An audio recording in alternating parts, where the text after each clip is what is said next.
రాదురా ఏ విజయం నీ కోసం నా కోసం, ఎటు పోదురా నువ్వు చేసిన కష్టం ఎప్పటికైనా సొంతం.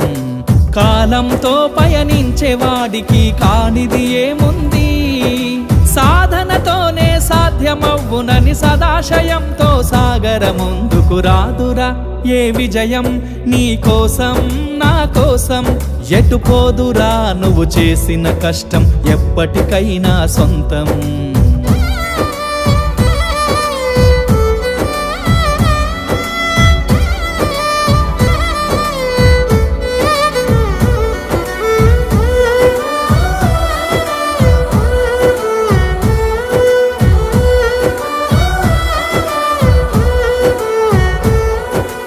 ఆకాశంలో అలలాగా పోయే ఆ పక్షులనే చూడు, అనుకున్న గమ్యమెంతున్న గాని